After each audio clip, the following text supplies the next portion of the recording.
नमस्कार दोस्तों, शिक्षा सेवा में आपका स्वागत है। आज के वीडियो में हम लोग देखेंगे सभी जनजातीय विद्रोह। इतिहास की किताबों में ना 1857 को अक्सर आजादी की पहली बड़ी लड़ाई माना जाता है। बिल्कुल। लेकिन हमारे आज के स्रोत एक अलग ही कहानी बताते हैं कि ऐसी लड़ाई की जो 1857 से दशकों पहले शुरू हो चुकी थी। सही कहा। ये कहानी है भारत के आदिवासी समुदायों की, जिन्होंने जल, जंगल, जमीन के लिए उस वक्त आवाज उठाई जब शायद बाकी हिंदुस्तान खामोश था। तो चलिए इतिहास के इन अनसुने पन्नों की गहराई में उतरते हैं। हमारी कहानी की शुरुआत होती है 18वीं सदी के आखिरी दौर से, जब ईस्ट इंडिया कंपनी बंगाल में अपने पैर जमा चुकी थी और अब वो धीरे धीरे अंदरूनी इलाकों की तरफ बढ़ रही थी। हाँ, और यहीं से टकराव का पहला दौर शुरू होता है। सबसे पहली बड़ी चिंगारी हमें 1768 में दिखती है, आज के झारखंड के ढालभूम इलाके में। बिल्कुल। हुआ ये कि अंग्रेजों ने ढालभूम के राजा जगन्नाथ ढाल को हटाकर एक कठपुतली शासक को बिठा दिया। उन्हें लगा होगा कि मामला बस यहीं खत्म हो जाएगा। हाँ, यही सोचा था, लेकिन जगन्नाथ ढाल ने हार नहीं मानी। उन्होंने अपनी जनता को इकट्ठा किया और विद्रोह का बिगुल फूंक दिया। तो ये सीधे तौर पर ब्रिटिश सत्ता को एक खुली चुनौती थी। एक खुली चुनौती, वो भी उस समय जब कंपनी खुद को अपराजय मान रही थी। और ये कोई छोटी मोटी झड़प तो थी नहीं। स्रोत बताते हैं कि ये संघर्ष लगभग 1 दशक तक चला। हाँ, पूरे 10 साल ये एक तरह का गुरिल्ला युद्ध था। और सबसे हैरान करने वाली बात तो इसका नतीजा है। 1777 में अंग्रेजों को हार माननी पड़ी। उन्हें हार माननी पड़ी और जगन्नाथ ढाल को फिर से राजा स्वीकार करना पड़ा। ये तो एक बहुत बड़ी जीत थी। ये बहुत बड़ी जीत थी और ये दिखाती है कि जब स्थानीय नेतृत्व और जनता एक साथ खड़े हो जाएं, तो वो एक संगठित सैन्य शक्ति को भी पीछे हटने पर मजबूर कर सकते हैं। लेकिन ये तो शुरुआती दौर था और हर जगह नतीजा ऐसा नहीं रहा। अच्छा। अगर हम कुछ ही साल बाद 1774 में पड़ोस के छत्तीसगढ़ के बस्तर में हुए हल्बा विद्रोह को देखें, तो वहां कहानी बिल्कुल पलट जाती है। यानी यहाँ भी बाहरी ताकतें स्थानीय मामलों में दखल दे रही थीं। हाँ, मामला यहाँ भी उत्तराधिकार का ही था, जिसमें अंग्रेजों और मराठों ने हस्तक्षेप किया। और हल्बा आदिवासियों ने इसका विरोध किया होगा।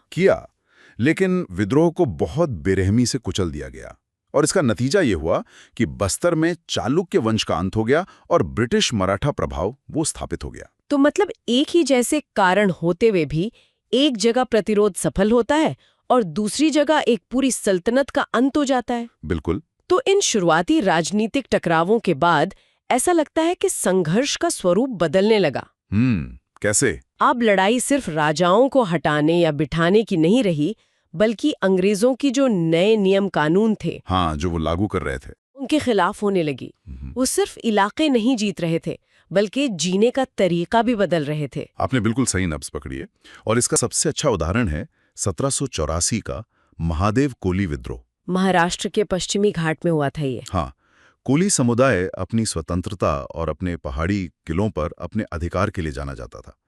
अंग्रेजों ने नए नियम लागू करके उनके इन पारंपरिक अधिकारों को छीनने की कोशिश की। और ये उनके लिए सिर्फ जमीन का टुकड़ा नहीं था। नहीं, ये उनकी पहचान थी, उनका सम्मान था। और उन्होंने इसका जवाब भी भरपूर दिया। एक सेना की तरह संगठित होकर उन्होंने अंग्रेजों को चुनौती दी। बिल्कुल, जिससे ब्रिटिश प्रशासन सचमुच हिल गया था। और यहीं से हमारे स्रोतों में एक नया शब्द बार बार आने लगता है, दीकू। हाँ, दीकू। ये हमें झारखंड के 1789 के तमाड़ विद्रोह में साफ तौर पर दिखता है।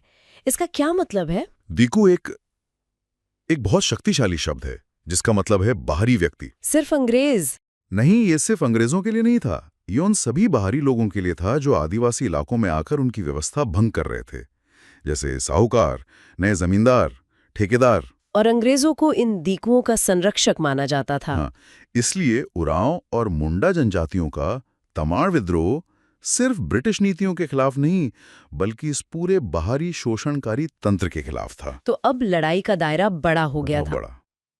इसी से जुड़ा हुआ 1798 का पंचायत एस्टेट विद्रोह है। ये तो सीधे सीधे जमीन के मालिकाना हक से जुड़ा लगता है। बिल्कुल। और यहाँ एक बहुत जरूरी बात समझनी होगी। अंग्रेजों के लिए जमीन एक वस्तु थी, जिसे खरीदा बेचा जा सकता था, जिससे राजस्व कमाया जा सकता था। सही कहा। लेकिन आदिवासियों के लिए जमीन उनकी पहचान थी, उनके पुरखों की विरासत, उनके समुदाय की आत्मा थी। जब ब्रिटिश सरकार ने पंचायत एस्टेट को बेचने का फैसला किया तो ये उनकी जड़ों पर हमला था। तो ये विद्रोह सिर्फ अपनी जमीन बचाने के लिए नहीं, बल्कि अपनी पूरी दुनिया, अपनी पहचान बचाने की लड़ाई थी। निश्चित रूप से। और इसी पंचायत विद्रोह ने ये स्थापित कर दिया कि जल, जंगल, जमीन का मुद्दा ही आदिवासी प्रतिरोध का केंद्रीय तत्व रहेगा। ये जो जमीन और परंपरा पर हमले का पैटर्न था, ये सिर्फ छोटा नागपुर या महाराष्ट्र तक तो सीमित नहीं रहा होगा। नहीं, बिल्कुल नहीं। अंग्रेजों की बनाई नीतियां पूरे देश में एक जैसी थीं और इसलिए उनके खिलाफ उठी आवाजें भी। हाँ, और यही कहानी हमें दक्षिण भारत में भी दिखती है। केरल के वायनाड के जंगलों में 1812 का कुरिचिया विद्रोह। हाँ, लेकिन यहाँ एक बिल्कुल अलग वजह सामने आई। टैक्स का नगद में भुगतान। ये बात थोड़ी हैरान करती है कि टैक्स को कैश में मांगना विद्रोह की इतनी बड़ी वजह कैसे बन सकता है। ये आज के दौर में सोचना मुश्किल है, लेकिन उस समय ये एक, आप कह सकते हैं, विनाशकारी बदलाव था। कैसे? देखिए, आदिवासी अर्थव्यवस्था वस्तु विनिमय यानी बार्टर सिस्टम पर चलती थी। वे फसल उगाते थे और उसी का एक हिस्सा लगान के तौर पर दे देते थे। मतलब पैसे का लेन देन बहुत कम था, बहुत सीमित था। अब जब अंग्रेजों ने कहा कि लगान सिर्फ नकद में देना होगा, तो इसने एक दुष्चक्र को जन्म दिया। कैसा दुष्चक्र? नकद पैसा हासिल करने के लिए उन्हें अपनी फसल बाजार में बेचनी पड़ती थी। और वहां कौन बैठा था? साहूकार और व्यापारी, जो अक्सर दीकू ही होते थे। और वो उनकी मजबूरी का फायदा उठाते होंगे। बिल्कुल, औने पौने दाम पर फसल खरीद लेते। नतीजा ये होता कि लगान चुकाने के बाद उनके पास कुछ नहीं बचता और वे उसी साहूकार से ऊंची ब्याज दर पर कर्ज लेने को मजबूर हो जाते। तो ये एक छोटा सा प्रशासनिक बदलाव जमीन पर शोषण का एक बहुत बड़ा हथियार बन गया। हाँ, और कुरिचिया और कुरुम्बा जनजातियों ने इसका पुरजोर विरोध किया। राम नाम्बी के नेतृत्व में लगभग 10,000 विद्रोहियों ने ब्रिटिश चौकियों को घेर लिया था। 10,000? हाँ, ये दक्षिण भारत का एक बहुत बड़ा और महत्वपूर्ण आदिवासी प्रतिरोध था। महाराष्ट्र के सह्याद्री क्षेत्र में कोली समुदाय ने हथियार क्यों उठाए थे? देखिए, कोली विद्रोह का जो मुख्य कारण था, वो था उनके किलों पर अंग्रेजों का कब्जा और उनके पारंपरिक अधिकारों का हनन। ये किले उनके लिए सिर्फ इमारतें नहीं थीं। तो क्या थे वो? वो उनकी शक्ति और सम्मान के प्रतीक थे। जब अंग्रेजों ने ये किले छीने, तो ये उनकी विस्तारवादी नीति को एक खुली चुनौती थी। अच्छा, तो ये पुणे और सतारा के पास का इलाका था। हाँ, महाराष्ट्र में सह्याद्री की पहाड़ियों का क्षेत्र। किलों पर कब्जा और बढ़ती बेरोजगारी, यही मुख्य कारण थे। और इसका परिणाम क्या हुआ? अंग्रेजों ने अपनी पूरी सैन्य शक्ति का इस्तेमाल किया और इस विद्रोह को बहुत बेरहमी से कुचल दिया। अब पूर्व की ओर चलते हैं, ओडिशा और आंध्र प्रदेश के पहाड़ी इलाकों में। यहाँ खोंड आदिवासियों का विद्रोह, वो तो एक बहुत ही अलग वजह से हुआ था ना? हाँ, बिल्कुल। शिक्षा यहाँ सेवा मुद्दा YouTube चैनल में सीधे-सीधे आपका स्वागत है। सांस्कृतिक हस्तक्षेप का था। खोन समुदाय में मारिया नाम की एक पारंपरिक प्रथा थी। मारिया प्रथा? जी, जिसमें अंग्रेजों ने दखल दिया। उन्हें ये बर्बर लगती थी। इसके साथ ही उन्होंने नए टैक्स भी लगा दिए। तो ये उनकी आस्था पर सीधा हमला था। बिल्कुल। और इस विद्रोह का नेतृत्व किया युवा राजा के नाम से प्रसिद्ध चक्र बिसोई ने। चक्र बिसोई? जी, उन्होंने मारिया एजेंसी के खिलाफ गोरिल्ला युद्ध की रणनीति अपनाई। उस इलाके को बहुत अच्छी तरह जानते थे। ये विद्रोह कहाँ-कहाँ फैला था? ये उड़ीसा के घुमसर, कालाहांडी से लेकर आंध्र प्रदेश तक फैला हुआ था। तो फिर इसका अंत कैसे हुआ?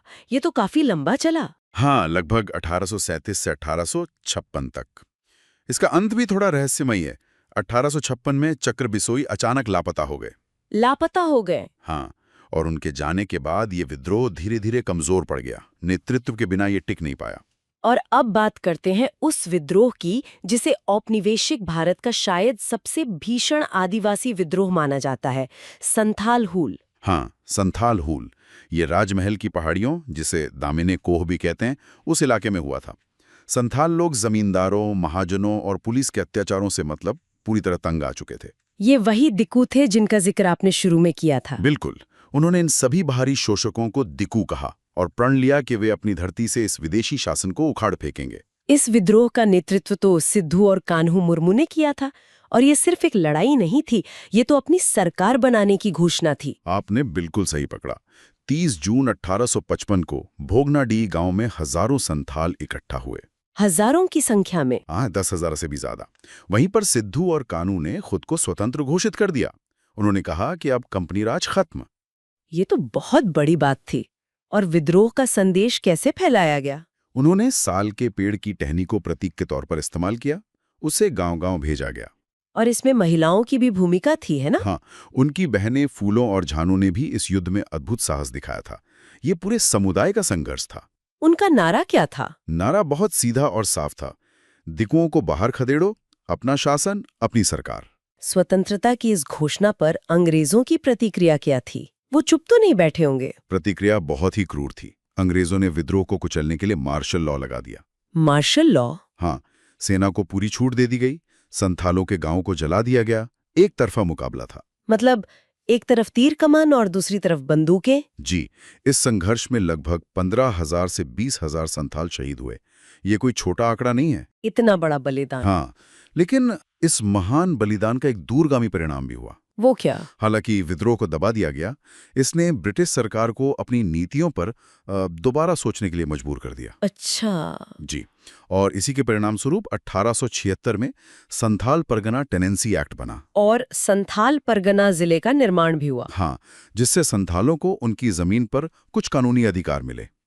ये उनके बलिदान की एक तरह से जीत थी। ये भी बहुत दिलचस्प है कि जब 1857 में देश के बाकी हिस्सों में क्रांति की आग फैली, तो आदिवासी समुदाय भी चुप नहीं बैठे। बिल्कुल, अक्सर 1857 की कहानी में इनका जिक्र छूट जाता है। शिक्षा सेवा यूट्यूब मध्य भारत के खानदेश, विंध्य और सतपुड़ा के जंगलों में भीलों ने अंग्रेजों के खिलाफ मोर्चा खोल दिया था। अच्छा, तो वो भी 1857 की क्रांति का हिस्सा थे? हाँ, आप कह सकती हैं।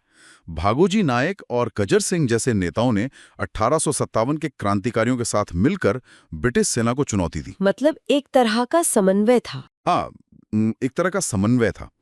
इसी तरह छोटा नागपुर के पठार में चेरो और खरवार जनजातियों ने भी विद्रोह किया। वहां कौन नेतृत्व कर रहा था? वहां नीलांबर और पीतांबर के नेतृत्व में उन्होंने पलामू क्षेत्र में छापामार युद्ध, जिसे गेरिला वॉरफेयर कहते हैं, उसके जरिए कंपनी के शासन को अस्थिर कर दिया था। तो इन सभी संघर्षों और बलिदानों की विरासत क्या है? इनसे हमें आज क्या सीखने को मिलता है? देखिए, इनकी विरासत बहुत गहरी है। इन विद्रोहों ने ये साबित कर दिया कि भारतीय जनमानस, चाहे वो शहरों में हो या जंगलों में, विदेशी दास्तां स्वीकार करने को तैयार नहीं था। और संथालों के बलिदान ने तो सीधे सीधे नीतियां बदलवा दी। सही कहा, उनके बलिदान ने ब्रिटिश प्रशासन को अपनी नीतियां बदलने पर मजबूर किया। और शायद सबसे बड़ी बात यह है कि यह संघर्ष आगे चलकर बिरसा मुंडा जैसे अन्य क्रांतिकारियों के लिए प्रेरणा का एक बहुत बड़ा स्रोत बना। तो उन्होंने एक नींव रखी। बिल्कुल, और उनका एक ही संदेश था जो आज भी उतना ही प्रासंगिक है। जब तक हमारी धरती पर हमारा अधिकार नहीं होगा, ये संघर्ष जारी रहेगा। ये साबित कर दिया कि आदिवासी समुदाय अब सिर्फ प्रतिरोध नहीं कर रहे हैं, बल्कि आजादी का सपना देख रहे हैं। और इसकी गूंज हमें 1857 की महाक्रांति में भी सुनाई देती है, खासकर भील विद्रोह के रूप में। बिल्कुल। मतलब भीलों ने 1857 के विद्रोही सिपाहियों का साथ दिया था। ये जुड़ाव कैसे हुआ? जी हाँ, जब 1857 की क्रांति की खबर मध्य भारत में पहुंची, तो भील समुदाय, जो पहले से ही अंग्रेजों की नीतियों से त्रस्त था, उसने भी बगावत कर दी। भागोजी नायक और काजर सिंह जैसे नेताओं के नेतृत्व में। हाँ, उन्होंने अंग्रेजी खजानों को लूटा और सेना की टुकड़ियों पर हमले किए। यह एक बहुत महत्वपूर्ण क्षण है जहां हम देखते हैं कि आदिवासी संघर्ष और मुख्य धारा का स्वतंत्रता संग्राम एक ही दुश्मन के खिलाफ एक साथ आ जाते हैं। एक साथ आ जाते हैं। दोनों का लक्ष्य एक ही था, अंग्रेजों को बाहर निकालना। कोई भी ये सोच सकता है कि 1857 के क्रूर दमन के बाद शायद ये प्रतिरोध खत्म हो गया होगा। ऐसा लगता है। लेकिन हमारे स्रोत दिखाते हैं कि लड़ाई रुकी नहीं, बल्कि नए इलाकों में नए मोर्चों पर फैल गई, खासकर पूर्वोत्तर भारत में। सही कहा। 1860 के दशक में हम देखते हैं कि ब्रिटिश विस्तारवाद अब पूर्वोत्तर की पहाड़ियों तक पहुंच रहा है। और वहां के समुदाय भी इसका कड़ा जवाब दे रहे हैं। जैसे 1860 का लुशाईज विद्रोह। हाँ, त्रिपुरा और मिजोरम में। इसका मुख्य कारण था चाय बागानों का विस्तार, जिसके लिए उनकी जमीनों पर अतिक्रमण हो रहा था। तो लुशाई सरदारों ने अपनी स्वायत्ता बचाने के लिए हथियार उठा लिए। और पड़ोस के मेघालय में तो विद्रोह की वजह और भी दिलचस्प है। 1860-62 का सिंथेंग विद्रोह हाउस टैक्स और इनकम टैक्स के खिलाफ हुआ। यूट्यूब चैनल में आपका ये स्वागत। आज के जमाने की तरह लग रहा है, लेकिन संदर्भ बिल्कुल अलग था। मतलब जैंतिया पहाड़ियों के लोगों के लिए ये कर उनकी पारंपरिक जीवन शैली पर सीधा हमला थे। उनके समाज में उस तरह की निजी संपत्ति और नगद आय की वो अवधारणा ही नहीं थी। अच्छा। तो ये उनकी समझ और उनकी परंपरा दोनों से बाहर था। उन्होंने अपनी पारंपरिक संस्थाओं को बचाने के लिए ये लड़ाई लड़ी। उनके महान नेता थे यूकियांग नांगबा। और उनकी कहानी का अंत बहुत दुखद लेकिन बहुत प्रेरणादायक है। हाँ, जब यूकियांग नांगबा को पकड़ा गया तो अंग्रेजों ने उन्हें जोवाई में सरेआम बाजार में फांसी पर लटका दिया, ताकि लोगों में डर पैदा हो। हाँ, कहते हैं कि फांसी पर चढ़ते हुए उनके आखिरी शब्द थे कि अगर मरते समय मेरा सिर पूर्व की ओर घूमे तो हम 100 साल में आजाद हो जाएंगे। उनकी शहादत ने उन्हें अमर बना दिया और आज भी वो मेघालय की लोक कथाओं और गीतों में जिंदा हैं। अजीब पैंच है। ये विद्रोह मुट्टादार यानी आदिवासी जमींदारों के खिलाफ था। तो क्या ये आदिवासियों का आदिवासियों के खिलाफ ही विद्रोह था? सतही तौर पर ऐसा ही लगता है, लेकिन इसकी जड़ें भी ब्रिटिश फूट डालो और राज करो की नीति में थी। ये मुट्टादार वो आदिवासी मुखिया थे जिन्हें अंग्रेजों ने मान्यता और ताकत दी थी, और ब्रिटिश संरक्षण में वे दूसरे कोया आदिवासियों का शोषण कर रहे थे। बिल्कुल उनसे मनमाना लगान वसूल रहे थे। तो असल में ये विद्रोह उस पूरी शोषक व्यवस्था के खिलाफ था जिसे अंग्रेजों ने अपने फायदे के लिए बनाया था। और इस विद्रोह की सबसे आकर्षक बात इसकी निरंतरता है। ये यहीं खत्म नहीं हुआ। बिल्कुल नहीं। यही संघर्ष 1879-80 में टोमोसोरा के नेतृत्व में और फिर 1922 में महान स्वतंत्रता सेनानी अल्लूरी सीताराम राजू के नेतृत्व में रंपा विद्रोह के रूप में फिर से भड़का। ये दिखाता है कि प्रतिरोध की ये ज्वाला कभी बुझी नहीं, बस एक पीढ़ी से दूसरी पीढ़ी को सौंपी जाती रही। हमारे इतिहास के इन अनदेखे अध्यायों की ये एक जबरदस्त झलक है। अब पूर्व से थोड़ा उत्तर पूर्व की ओर चलते हैं। 1879 का नागा आदिवासी विद्रोह। जी, नागा हिल्स में। यहाँ नागा जनजातियों ने अपनी स्वतंत्रता और स्वायत्तता के लिए ब्रिटिश विस्तारवादी नीतियों का कड़ा विरोध किया। और ये कोई एक अकेली घटना नहीं थी। नहीं, ये प्रतिरोध की एक बहुत लंबी श्रृंखला थी जो बाद में मतलब 1932 में रानी गाइडेनल्यू के नेतृत्व में फिर से बहुत मजबूती से उभरी। तो ये दिखाता है कि स्वतंत्रता की जो भावना थी वो लगातार बनी हुई थी, वो कभी खत्म नहीं हुई। इसके ठीक बाद 1880 में ओडिशा के मलकानगिरी में कोया विद्रोह हुआ। इसका नेतृत्व कम्मन ने किया। जी, ये विद्रोह मुट्टादार और ब्रिटिश पुलिस के दमन के खिलाफ था। ये मुट्टादार कौन थे? मुट्टादार मतलब आदिवासी जमींदार। अच्छा, आदिवासी जमींदार। हाँ, और इस विद्रोह की खासियत ये है कि ये बार बार उभरता रहा। ये 1862 में शुरू हुआ, फिर 1880 में बहुत तेज हुआ और आखिरकार 1922 में महान नायक अल्लूरी सीताराम राजू के नेतृत्व में इसने फिर से जोर पकड़ा। वाह, मतलब एक ही चिंगारी बार बार सुलगती रही। बिल्कुल। अब एक ऐसे प्रतिरोध की बात करते हैं जो शायद आज भी जारी है। आप सेंटिनलीज की बात कर रहे हैं? हाँ, 1883 का सेंटिनलीज प्रतिरोध अंडमान और निकोबार द्वीप समूह में। जी, उन्होंने ब्रिटिश घुसपैठियों पर हमला किया था। ये अपनी एकांतता, जिसे आइसोलेशन कहते हैं, और अपने द्वीप की संप्रभुता को बचाने का एक बहुत साफ प्रयास था। और ये बात बहुत आकर्षक है कि सेंटिनलीज आज भी दुनिया की उन गिनी चुनी जनजातियों में से हैं जो बाहरी दुनिया से संपर्क का इतना कड़ा प्रतिरोध करती हैं। सही बात है। उनका ये संघर्ष तब भी वही था और आज भी वही है। वो किसी भी तरह का बाहरी हस्तक्षेप नहीं चाहते हैं। इसी दौर में 1889 में छोटा नागपुर में मुंडा जन आंदोलन हुआ। मुंडा आंदोलन। ये अंग्रेजों और बाहरी लोगों, जिन्हें दिक्कू कहा जाता था, उनके खिलाफ था। हाँ, दिक्कू। और इस आंदोलन का महत्व ये है कि इसने न केवल समुदाय को संगठित किया बल्कि आने वाले महान उलगुलान के लिए एक तरह से नींव भी रखी। यानी बिरसा मुंडा के आंदोलन के लिए। बिल्कुल, इसने भारतीय स्वतंत्रता संग्राम के लिए जमीन तैयार की। तो अब हम संघर्ष के दूसरे और शायद ज्यादा तीव्र चरण में आते हैं। 1891 मणिपुर। एंग्लो मणिपुर युद्ध। जी, जब ब्रिटिश सरकार ने मणिपुर के आंतरिक मामलों में दखल दिया तो नायक टिकेंद्रजीत सिंह ने बहुत बहादुरी से ब्रिटिश सेना का सामना किया। हाँ, लेकिन इस संघर्ष का अंत बहुत दुखद था। अंग्रेजों ने टिकेंद्रजीत सिंह को सार्वजनिक रूप से फांसी दे दी थी। पर उनके इस बलिदान ने उन्हें एक आदिवासी नायक के रूप में अमर कर दिया। बिल्कुल, उनकी कहानी आज भी वहां सुनाई जाती है। अगले ही साल 1892 में त्रिपुरा और मिजोरम की पहाड़ियों में लुशाई विद्रोह हुआ। लुशाई विद्रोह। लुशाई लोगों ने ब्रिटिश अतिक्रमण के खिलाफ बार बार विद्रोह किया, जो 1892 में बहुत तेज हो गया। यहाँ की भौगोलिक परिस्थितियां बहुत ही दुर्गम थीं। मतलब लुशाई पहाड़ियों का जो भूगोल था वो इतना जटिल था कि अंग्रेजों को भी यहाँ पर नियंत्रण स्थापित करने में दशकों लग गए। तो ये प्रकृति और मानव के साझा प्रतिरोध का एक उदाहरण हुआ। हाँ, कह सकते हैं। और फिर आता है वो नाम जिसकी हम अभी बात कर रहे थे, 1895 का मुंडा उल गुलान। हाँ, धरती आबा यानी भगवान बिरसा मुंडा। उन्होंने मुंडा राज की स्थापना का संकल्प लिया और ठेकेदारों, जागीरदारों और अंग्रेजों को मारने का आदेश दिया। उन्होंने एक महान हलचल पैदा कर दी थी जिसे उलगुलान कहा जाता है। बिरसा मुंडा ने ये भी दावा किया था कि उनके पास चमत्कारी शक्तियां हैं। हाँ, मैंने भी ये पढ़ा है कि अंग्रेजों की गोलियां पानी बन जाएंगी। जी। और इसी दावे ने, इसी विश्वास ने पूरे छोटा नागपुर क्षेत्र को हिलाकर रख दिया।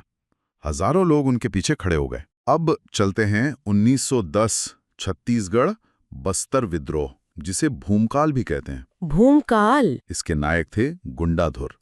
ये विद्रोह ब्रिटिश वन नीतियों और सामंती शोषण के खिलाफ था। और इसमें 84 में से 46 परगनों के आदिवासियों ने भाग लिया था। मतलब आधे से ज्यादा बस्तर इसमें शामिल था। बिल्कुल। और इस विद्रोह से जुड़ी एक बहुत ही अनोखी बात है। क्या? विद्रोह का संदेश गांव-गांव पहुंचाने का उनका तरीका। अच्छा। वो आम की टहनियों, मिट्टी के ढेलों और मिर्च का उपयोग करते थे। वाह, ये तो किसी गुप्त कोड जैसा लगता है। हाँ, ये उनका गुप्त संचार तंत्र था और ये उनकी ताकत को दिखाता है कि कैसे बिना किसी आधुनिक तकनीक के उन्होंने इतना बड़ा आंदोलन खड़ा कर दिया। अब हम 20वीं सदी में आ गए हैं। नए आंदोलन और उनका राष्ट्रीय जुड़ाव। 1913 में बिहार झारखंड क्षेत्र में टाना भगत आंदोलन का पहला चरण शुरू हुआ। जतरा ओरांव के नेतृत्व में। हाँ, शुरुआत में ये ओरांव जनजाति का एक धार्मिक सुधार आंदोलन था। जी बिल्कुल, लेकिन बाद में ये जमींदारों और अंग्रेजों के शोषण के खिलाफ एक राजनीतिक संघर्ष में बदल गया। तो इसके पीछे की सोच क्या थी?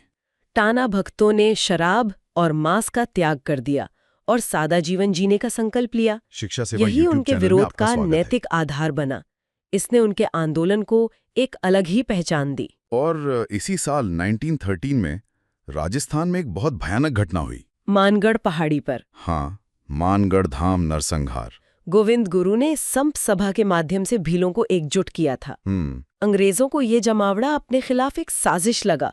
उन्होंने पहाड़ी को घेर लिया और बस गोलियां चला दी। ये एक बहुत बड़ी त्रासदी थी। हाँ, इस नरसंहार में लगभग 1500 भील आदिवासी शहीद हुए थे। 1500? जी, इसे अक्सर आदिवासियों का जलियांवाला बाग कहा जाता है। और दुख की बात है कि इसके बारे में ज्यादा लोग जानते भी नहीं हैं। बिल्कुल। प्रथम विश्व युद्ध के दौरान 1917 से 1919 के बीच मणिपुर में कुकी विद्रोह हुआ। हाँ, कुकी विद्रोह। इसकी क्या वजह थी?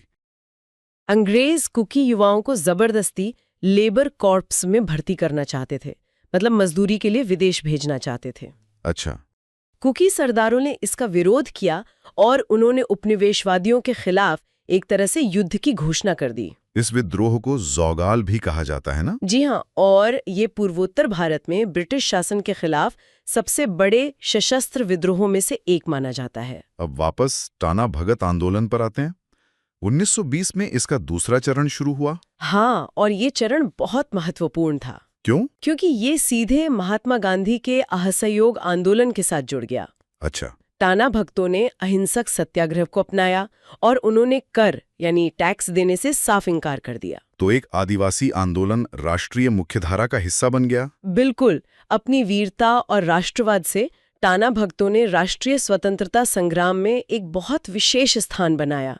वो गांधी जी के प्रिय अनुयायी बन गए थे। और हमारी सूची का आखिरी विद्रोह है 1922 का, आंध्र प्रदेश का रंपा विद्रोह। हाँ, इसके नायक थे अल्लूरी सीताराम राजू, जिन्हें हाल ही में आई फिल्म आरआरआर ने एक नई पहचान दी है। बिल्कुल।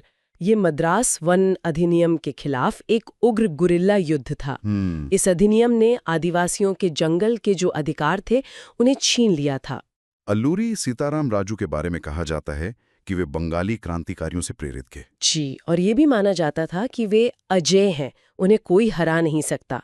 हाल ही में उनकी वीरता पर बनी फिल्म आरआरआर ने उनकी कहानी को एक वैश्विक पहचान दी है। सही बात है। और ये बहुत अच्छा है कि इन गुमनाम नायकों की कहानियां अब फिर से चर्चा में आ रही हैं। तो ये थी भारत के उन आदिवासी विद्रोहों की शिक्षा सेवा कहानियां यूट्यूब चैनल में जिन्होंने आपका स्वागत है। स्वतंत्रता की लड़ाई में इतनी अहम भूमिका निभाई।